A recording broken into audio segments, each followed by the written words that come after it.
There are 25 of you, shipping up to 4,500 cars between Turkey and India. A company-wide alert has notified you about an interstate conflict staged from these waters. But in the last month, a freighter like yours has never been on the menu. After all, it was state-orchestrated strikes on civilian vessels that preluded World War II, so it's innately understood that such occurrences would be avoided. You know this route like the back of your hand. After all, you and your crewmates have spent an accumulated decades at sea. The voyage is halfway over and has been nothing but nominal, even uneventful. By all rights, there's nothing to worry about. Yet something approaches, something fast, that does not yield or identify itself, something taking a hostile posture. The siren rings, and everyone reports to their stations. Pirates are one of the most anticipated threats in this line of work. You know the drill so well you could do it in your sleep. This time, the threat doesn't play by the rules you know.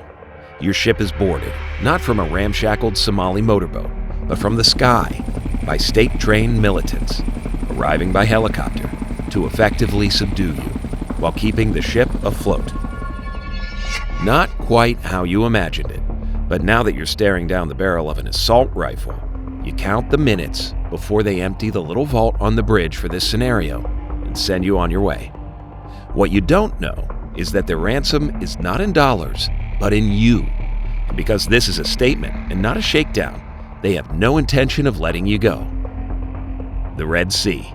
Since antiquity, 4,500 years and counting, this narrow, shallow inlet of the Indian Ocean has been a principal backdrop of world history. Coveted for its positioning, it provides expedient maritime passage between Asia and Europe, with its entry points being the Suez Canal to the north and the Bab el-Mandeb to the south. The Red Sea is consistently a convergence point of trade and a repeat battleground.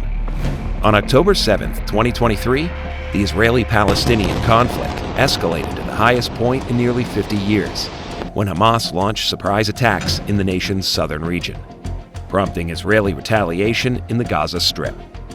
These sorties would rally the two sides' allies to fronts, lands, and seas beyond the contested borders. The Houthi movement, tracing back to Yemen in 1994, took to the Red Sea on October 19, 2023, launching ballistic rockets and drones against Israel.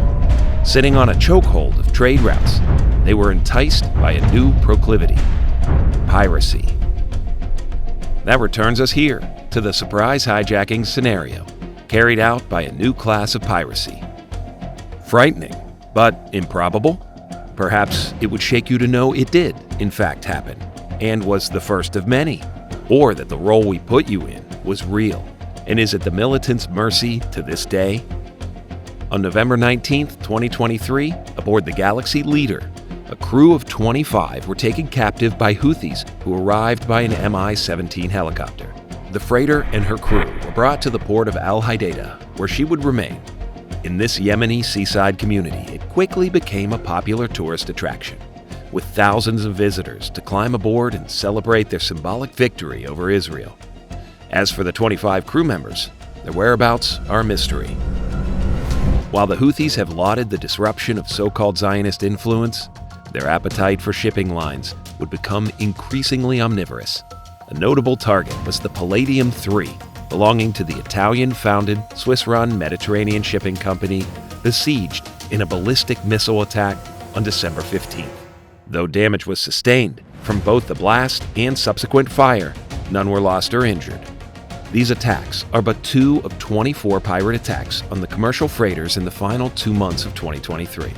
The Bab el-Mandeb makes for a natural bottleneck, which the Houthis have blockaded to devastating effect, endangering countless civilian lives and costing billions to the global economy. Though the United States intercepted Houthi weapons from the onset, it would be 2 months before a call to action was made. On December 18th, the U.S. declared Operation Prosperity Guardian, a joint naval security operation involving 20-plus nations to contain the Red Sea crisis. While the Houthis answered the operation with threats of violence, their alleged benefactors, the Iranian government, denied involvement or concern.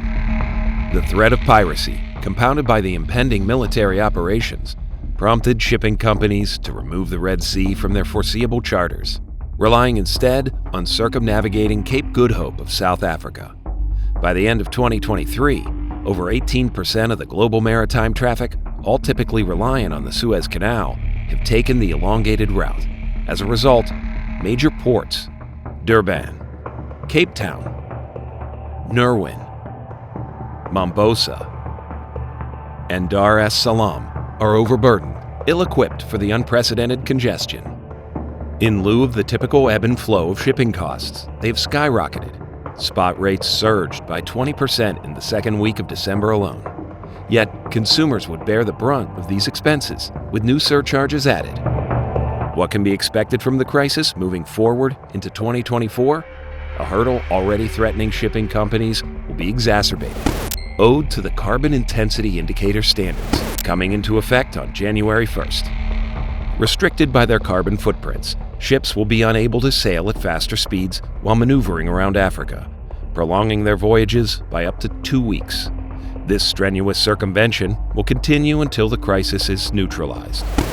With all eyes on Operation Prosperity Guardian, described by Air Force Major General Pat Ryder as highway patrol in the Red Sea and Gulf of Aden.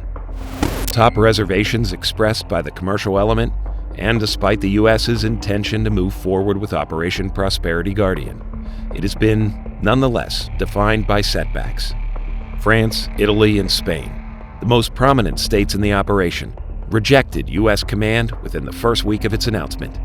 Half of the states involved have yet to pledge resources, defined as at least one serviceman, while the other 8 states have chosen to remain anonymous for the foreseeable future. The debate lies squarely in geopolitics and not commercial apathy. U.S. President Joe Biden pledged full support to Israel, while most of the other states took more intermediary positions, as Israeli actions in the Gaza Strip rallied European opposition. After all, the most unfathomable fear is too stringent of posturing could be the prelude to World War III.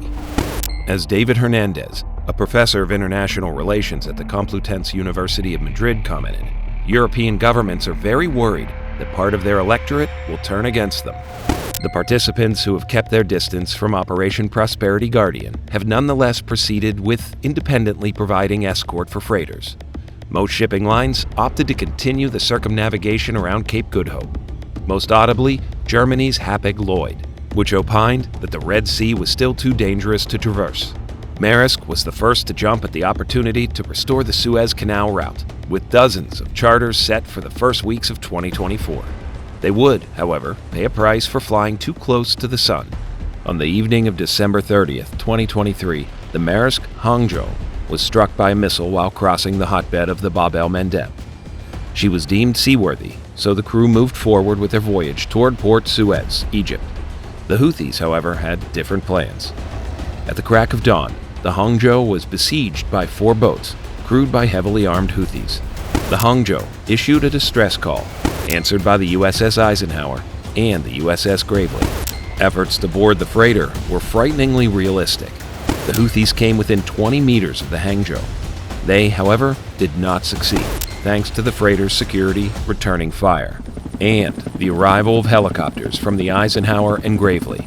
The aircraft's call for de-escalation were met with fire. In response, 3 boats were sunk, with their crews killed. The 4th fled the scene, a sortie that turned the Red Sea into a bloodbath on New Year's Eve.